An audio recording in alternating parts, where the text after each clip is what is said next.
사순절 27째 날 새벽입니다. 함께 나눌 하나님의 말씀은 마가복음 8장 1절부터 10절까지의 말씀입니다. 사순절 27째 날 새벽에 하나님 앞에 드려진 예물들이 있습니다. 마음의 소원, 기도의 제목을 담아서 드려진 예물들, 손길들마다 우리 하나님께서 일일이 기억하여 주시고 일일이 갚아주시기를 주의 이름으로 축원합니다. 마가복음 8장 1절부터 10절 말씀까지를 우리 한 절씩 차례대로 교독할 때에 오늘 말씀으로 내가 오늘을 살리라, 오늘 은혜로 내가 오늘을 살리라, 오늘 예수로 내가 오늘을 살리이다.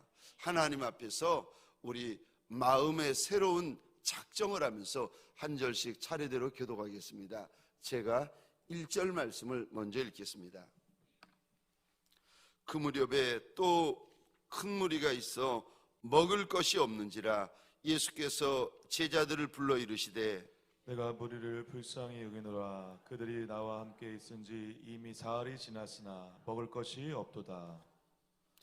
만일 내가 그들을 굶겨 집으로 보내면 길에서 기진하리라. 그 중에는 멀리서 온 사람들도 있느니라.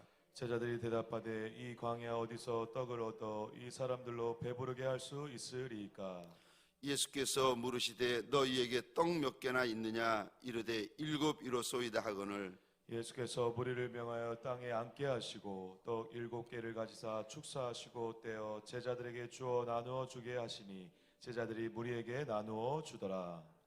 또 생선 작은 생선 2마리가 있는지라 이에 축복하시고 명하사 이것도 나누어 주게 하시니 배불리 먹고 남은 조각 7 강주리를 거두었으며 사람은 약 4,000명이었더라. 예수께서 그들을 흩어보내시고 곧 제자들과 함께 배에 오르사 달마누다 지방으로 가시니라. 아멘. 아멘. 오늘 본문의 말씀을 가지고 불쌍히 여겨주실 때까지입니다 라는 제목으로 하나님이 주시는 말씀과 은혜를 함께 나누기를 원합니다. 불쌍히 여겨주실 때까지입니다. 우리 2절 말씀 이 부분에 동그라미를 그려주시겠습니까? 내가 무리를 불쌍히 여기노라. 2절에 이 구절에 동그라미를 그려주시겠습니다. 그리고 저를 보시겠습니다. 여러분, 우리가 믿는 예수님은 우리를 불쌍히 여겨주시는 하나님이십니다. 아멘이십니까? 우리가 믿는 예수님은 우리를 불쌍히 여겨주시는 하나님이십니다. 이거를 교회에 다닌 지 6개월만 되시면 우리가 압니다. 우리가 설교 말씀을 통하여 듣습니다. 알고 읽고 듣고 합니다.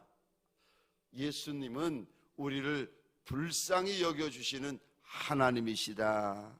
그런데 여러분, 이거를 아는 것과 이것을 경험하는 것은 하늘과 땅 차이입니다.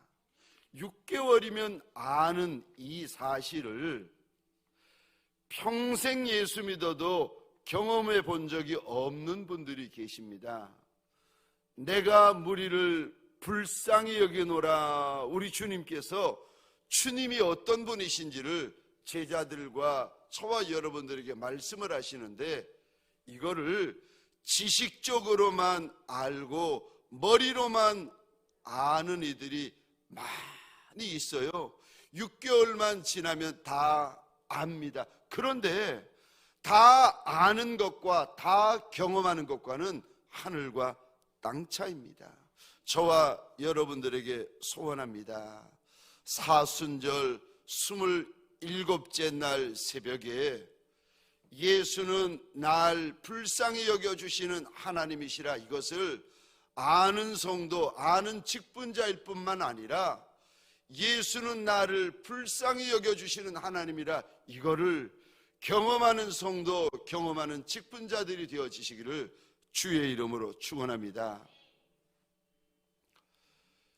그래서 호세아 선지자는 이스라엘 백성들에게 그저 머리로만 알고 있는 이스라엘 백성들에게 하나님을 알되 힘써 알아야 된다고 당부하고 있습니다.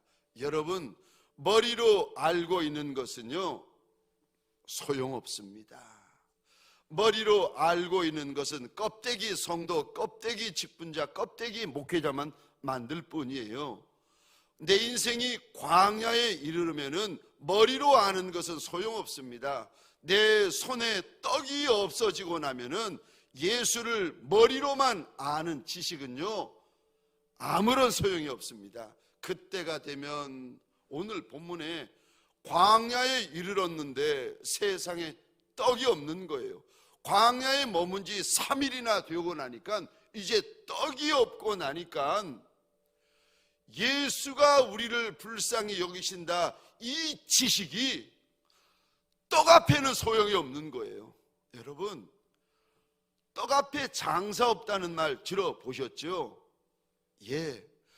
광야길 3일에 떡 떨어지고 나니까 예수가 나를 불쌍히 여기시고 예수가 우리를 불쌍히 여기시는 하나님이라는 이 사실이, 이 지식이 아무런 도움이 안 되는 거예요. 내가 문제를 만나고 나니까 예수라는 분이 아무런 도움이 안 되는 거예요.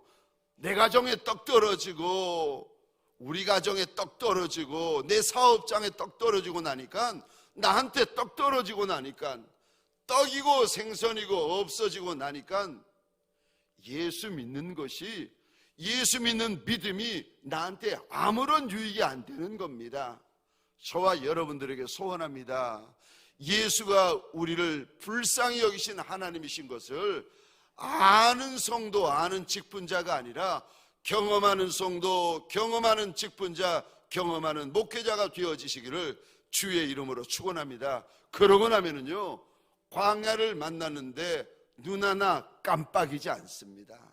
떡이 떨어지고 생선이 떨어졌는데도 눈 하나 깜빡이지 않아요. 이제는 예수를 경험하고 나면은 저 광야도 겁나지 않고, 떡 떨어지는 것도 겁나지 않고, 생선 떨어지는 것도 겁나지 않습니다. 왜? 아니, 왜? 떡이 떨어지는데 겁나지 않고 생선 떨어지는데 왜 겁나지 않는지 아십니까? 떡은 떨어져도 생선은 떨어져도 예수가 우리와 함께 있기 때문에 겁나지 않게 되어집니다. 저와 여러분들 27째 날까지 고생의 떡을 먹고 있고 수고의 물을 마시고 있는 저와 여러분들에게 소원합니다. 나와 함께 하시는 예수, 날 불쌍히 여기시는 예수, 여기까지 날 인도하시는 예수를 경험하는 27째 날이 되어지시기를 주의 이름으로 축원합니다. 날 불쌍히 여겨주시는 예수를 경험하셔야 됩니다. 저와 여러분들 불쌍히 여겨주실 때까지입니다. 첫 번째로, 언제 불쌍히 여겨주십니까? 며칠이면 됩니다. 여기 오늘 본문 이 단어에 동그라미를 그려주시겠습니까? 2절입니다. 사흘.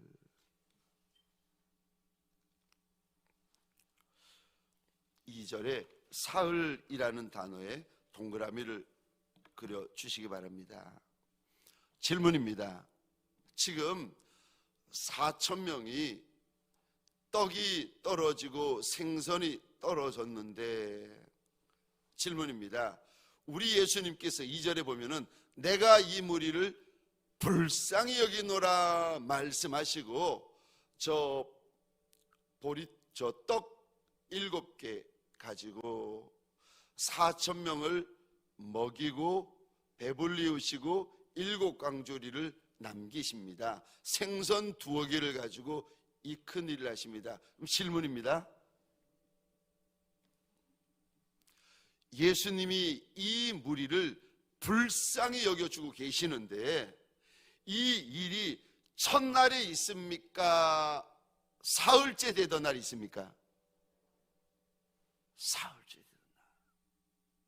예수님은 우리를 불쌍히 여겨주시는 하나님이라는 거 알아요. 근데 이 일을 우리 주님께서 언제 하십니까? 첫날이 아니라 떡 떨어지고 생선 떨어지고 사흘째 되던 날이 되셔야 비로소 우리 예수님께서 우리를 불쌍히 여겨주시는 것을 우리가 경험케 하십니다.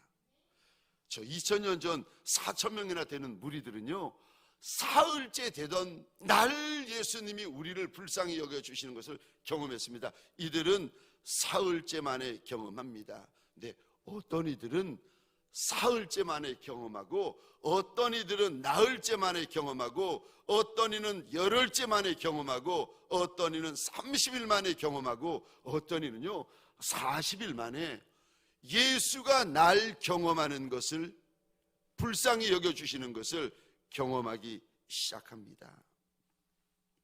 그러니까 제가 지금 무슨 말씀을 드리는가 하면은, 예수가 날 불쌍히 여겨주실 때까지 머물러 있으라는 겁니다. 떡 떨어졌다고 일어나는 분이 계세요. 생선 떨어졌다고 일어나는 분이 계세요. 일 바쁘다고 일어나는 분이 계세요. 하루 이틀 지나고 이만큼 예수 앞에 있었으면 되었다고 일어나는 분이 계세요. 근데 오늘 본문에 우리 하나님이 이렇게 말씀하세요. 머물러 있으라고 하세요. 언제까지 머물러 있어야 됩니까? 예수가 날 불쌍히 여겨주시는 것을 경험할 때까지, 그날까지, 그 시간까지 그 장소에 머물러 있어야 된다라고 일러주십니다.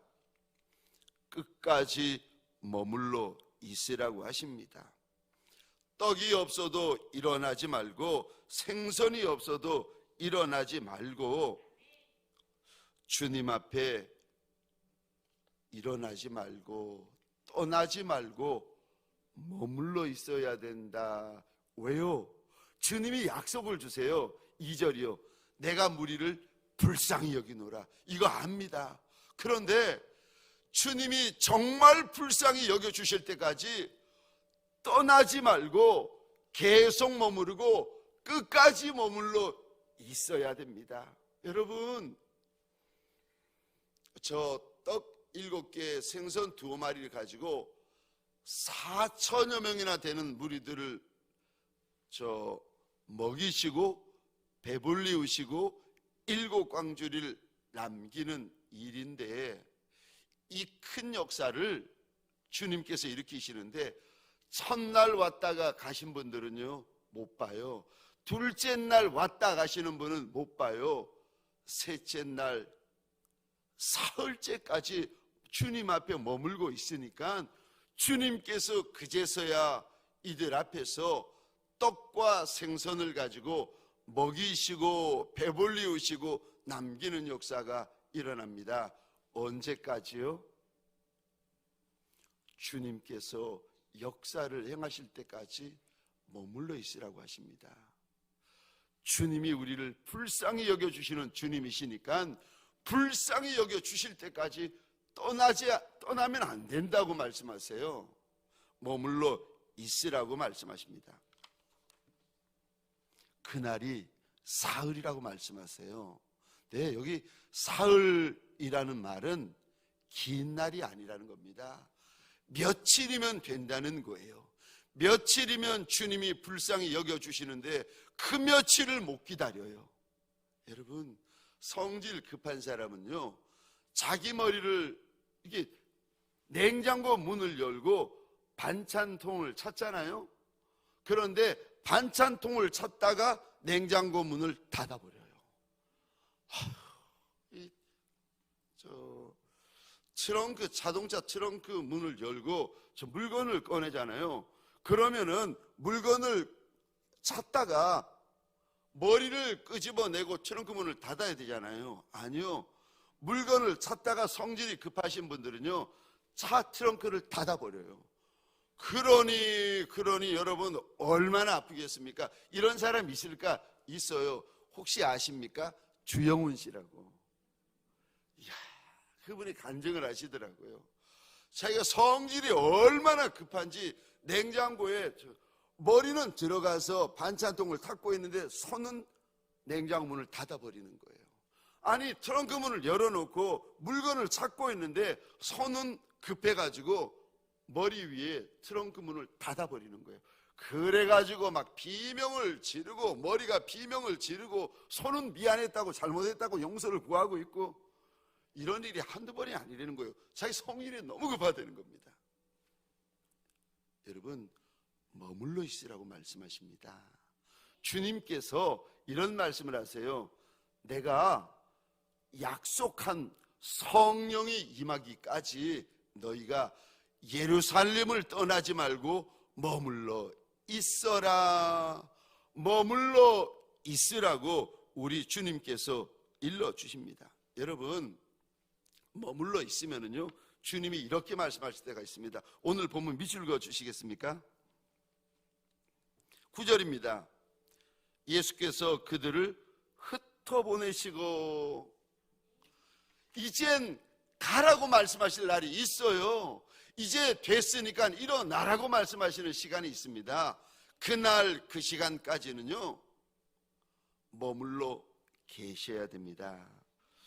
주님이 되었다라고 말씀하시는 그날까지는요, 머물러 계셔야 됩니다. 부름 받은 곳에서 끝을 보셔야 됩니다.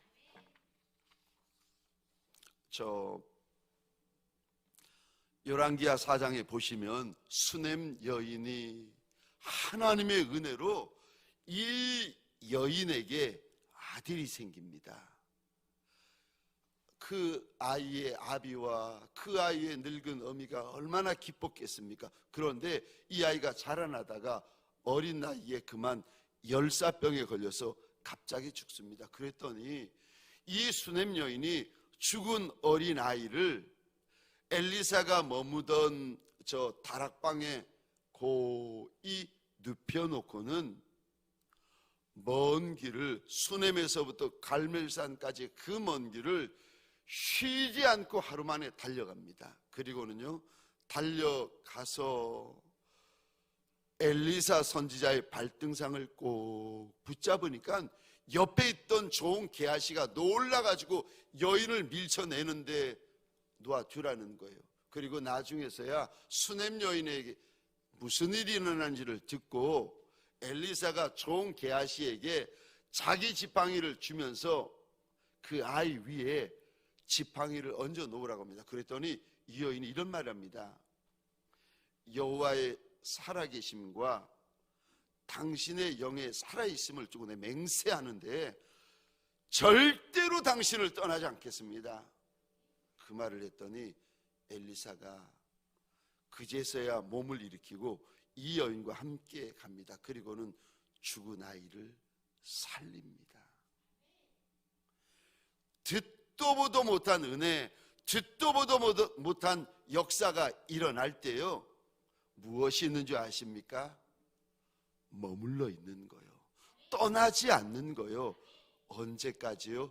주님이 날 불쌍히 여겨주실 때까지 머물러 있는 거예요. 근데 그 머물러 있는 날수가 100날이 되고 1000날이 되는지 아십니까? 아니요. 오늘 본문에는요, 며칠이라고 하십니다.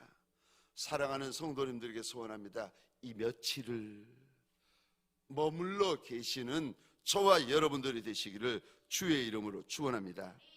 두 번째요, 주님이 불쌍히 여겨주실 때까지입니다. 두 번째요, 그럼 어디서 불쌍히 여겨주십니까? 두 번째입니다. 주님 발 앞입니다. 주님이 우리를 어디서 불쌍히 여겨주시는가? 주님의 발 앞에서 우리를 불쌍히 여겨주십니다. 오늘 본문에 보시면, 오늘 본문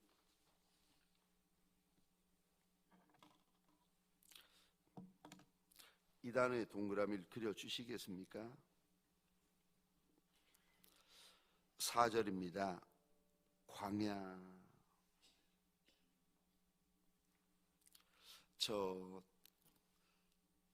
그리고 또 이 단어의 동그라미를 그려주시겠습니까? 먹을 것이, 8장 1절입니다. 먹을 것이 없는지라. 여러분, 광야에서 어디서 떡을 구할 수 있겠습니까? 더구나 8장 1절에 보면은 이 4,000명이나 되는 무리 가운데 떡이 떨어지고 생선이 떨어졌다고 지금 하나님께서 알려주십니다. 광야에서 떡 떨어지고 생선이 떨어진 인생들이 오늘 8절 이 단어에 밑줄 그어 주시겠습니까? 8절입니다. 먹고. 광야인데 먹었다는 거예요. 떡 떨어지고 생선 떨어졌는데 먹었다는 거예요. 먹고. 또 이 단어에 밑줄 그어 주시겠습니까? 8절입니다. 배불리. 먹을 뿐만 아니라 먹는 은혜가 있을 뿐만 아니라, 광야인데 먹는 은혜가 있고요. 두 번째요, 광야인데 배불리움 받는 은혜가 있습니다. 8절에 이 부분에 밑줄 그어 주시겠습니까? 남은 조각 7 광주리를 거두었다. 남는 은혜가 있습니다. 광야인데 떡 떨어지고 생선 떨어졌는데 무슨 먹는 은혜가 있고 무슨 배불리움 받는 은혜가 있고, 광야인데 남는 은혜가 어디 있습니까? 어디서 있는 줄 아십니까? 예수 앞에서 있다라고 우리 하나님은 알려주십니다. 여러분, 은혜는 예수 발 앞에 있습니다. 여러분, 먹는 은혜, 배불리움 받는 은혜, 남기는 은혜는요, 사람 발 앞에 있는 것이 아니라 만왕의 왕, 만주의 주가 되시는 예수 발 앞에 있습니다. 그러니까 작아도 답은 예수 발 앞이고, 천해도 답은 예수 발 앞이고, 못나도 답은 예수 발 앞입니다. 예수 발 앞에 머물러 있으면 주님께서 주시는 먹는 은혜, 배불리움 받는 은혜, 마시는 은혜, 입혀주시는 은혜, 남겨주시는 은혜, 쓰임받는 은혜가 있습니다. 왜 이런 은혜를 베푸시는지 아십니까? 불쌍해서. 여러분, 쓰임받을 때 저와 여러분들 가만히 보세요. 두 가지 이유 때문에 쓰임받습니다. 하나는요, 실력이 있어서 쓰임받습니다. 그래서 다윗 왕의 모사가 되었던 아히도벨 같은 사람은요, 그가 하는 말은, 그가 고민해서 하는 말은 하나님 앞에 기도해서 받은 응답과 같을 정도로 실력이 있었습니다. 그 정도 되니까 다윗의 장자방으로 쓰임받죠.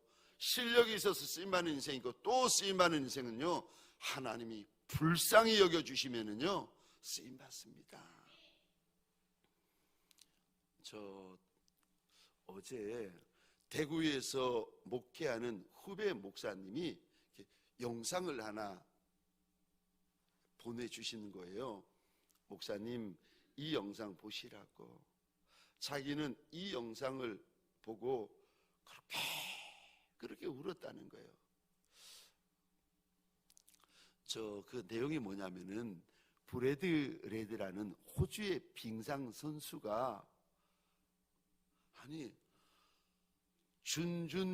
실력이 너무 없어가지고, 실력도 없고 호주인데, 더운 남반구인데 무슨 빙상에서 우승하겠습니까? 그러니까 한국인 아나운서가 그러더라고요. 이분은 오늘이 준결승전인데 오늘이 아마도 마지막일 거라고. 실력이 워낙 없으니까 이분이 오늘이 마지막일 거라고. 근데 아니 시작이 되는데 아니나 다를까 이분이 제일 꼴찌인 거예요. 그런데 앞에 있는 선수가 실격이 되고 잘못해가지고 실격되고 이분이 3등으로 올라간 거예요. 그 아나운서가 기적입니다 광고를 하더라고요. 그 다음에 이제 준결승전에 올라갔습니다. 또 아나운서가 이야기해요. 이분은 아마도 여기까지가 끝일 겁니다. 실력도 없고 이분은 여기까지 올라온 게 기적이라는 거예요. 근데 또 기적이 일어나는데 여기서 끝나야 될 사람이 또 결승전에 진출하는 거예요. 아나운서가 또 이야기를 하는 겁니다. 아마도 이 브래드레드 이 선수는 여기가 끝일 겁니다. 그런데 여러분, 저 오노하고 김동성 선수 밀고 실격되고 엉덩이 만지고 막 떨어지고 사건이 일어났지 않습니까? 그 사건이 일어난 그 시합이 바로 이 선수가 출전해가지고, 여러분 실력이 없어가지고 저 선수는 아마도 여기가 끝일 겁니다. 준결승에서 근데 그 말을 결승전에서도 또 하는데 누가 1등이 되는지 아세요?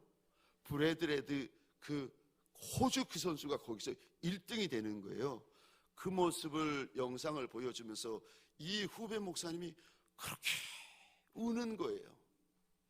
그러면서 하는 말이, 목사님 이놈이 바로 저놈이라는 거예요. 자기를 가리키면서 실력도 없고 잘난 것도 없고 잘하는 것도 아무것도 없는데 하나님께서 그 놈을 불쌍히 여기셔가지고 1등을 만들어 주시는 모습을 보면서 울면서 저놈이 이놈이라는 거예요. 제가 그 영상을 이렇게 보면서 제가 그랬습니다. 저놈이 이놈이라고 똑같은 고백을 했습니다. 여러분, 주님 앞에서 답이 있습니다. 저와 여러분들에게 소원합니다. 어디서 은혜가 있고 어디서 역사가 있습니까? 오늘 본문의 두 번째요, 주님 바랍니다. 일러주십니다. 마지막 세 번째로, 무엇을 가지고 불쌍히 여겨주십니까? 마지막 세 번째, 내가 가지고 있는 작은 거, 내가 가지고 있는 모자라는 거, 내가 가지고 있는 초란 것을 가지고 우리 주님께서요 불쌍히 여겨주시는 은혜를 부어주십니다. 오늘 본문 보시겠습니다. 5절입니다. 제가 혼자 읽겠습니다. 예수께서 물으시되 너희에게 떡 몇 개나 있느냐? 이르되 7이로소이다 하거늘. 여러분, 지금 모여있는 사람이 4,000명인데 떡조각 7개 가지고 무슨 먹는 역사가 일어나고 배불리움 받는 역사가 일어나고 남기는 역사가 있겠습니까? 그런데 없는 것을 가지고 주님이 역사를 일으키시는 것이 아니라 있는 것을 가지고 역사를 일으키십니다. 여러분, 내가 가지고 있는 작은 것을 무시하시면 안 됩니다. 내가 가지고 있는 작은 것을 멸시하시면 안 됩니다. 왜요? 내가 가진 것을 가지고 우리 주님이 은혜의 시작을 일으키십니다. 내가 가진 작은 것이 은혜의 시작입니다. 우리 주님은 듣도 보도 못한 것을 가지고 은혜를 일으키시는 하나님이 아니라 오늘 본문에 보니까 내가 가지고 있는 것을 가지고 하나님의 은혜, 하나님의 역사의 문을 여십니다. 여러분, 내가 가지고 있는 것, 그거 작은 거라고, 천한 거라고, 못난 거라고, 아무것도 아닌 거라고 멸시하시면 안 됩니다. 그것이 은혜의 시작이 될 수가 있습니다. 다윗이 블레셋 장수 골리앗과 전쟁하러 나갈 때 사울 왕이 어린아이가 전쟁하러 나가겠다고 하니까 기가 막히니까 자기 갑옷을 벗어다가 저 어린 다윗에게 입히고 자기 칼을 손에 쥐어줍니다. 근데 성경에 보니까 너무 크니까 아이가 어른 갑옷을 입었으니 얼마나 불편하겠습니까? 그러니까 저 몇 번 입어보고 걸어보다가 불편해서 안 되겠다고 하고는 그거 벗어 던지고 칼 내려놓고는 다윗이 길을 가다가 물맷돌 5개를 집어듭니다. 그리고 자기가 늘 사용하던 그 작은 물맷돌을 가지고 던져서 그 큰 장수 골리앗을 넘어뜨립니다. 내가 가지고 있는 것을 통하여 하나님의 역사가 일어납니다. 저와 여러분들에게 소원합니다. 내가 가진 작은 것을 귀히 여기는 종들이 되어지시기를 주의 이름으로 축원합니다. 여러분, 말씀을 마치겠습니다. 우리 예수님은 우리를 불쌍히 여기시는 하나님이신 것 다 압니다. 그런데 지식적으로만 알 것이 아니라 불쌍히 여겨 주실 때까지라고 우리 하나님은 일러 주십니다. 저와 여러분들 불쌍히 여겨 주실 때까지 주님의 발 앞을 떠나지 아니하는 믿음의 종들이 되어지시기를 주의 이름으로 축원합니다. 말씀을 눈앞에서 보고 말씀을 눈앞에서 붙잡는 간증의 종들이 되시기를 주의 이름으로 축원합니다.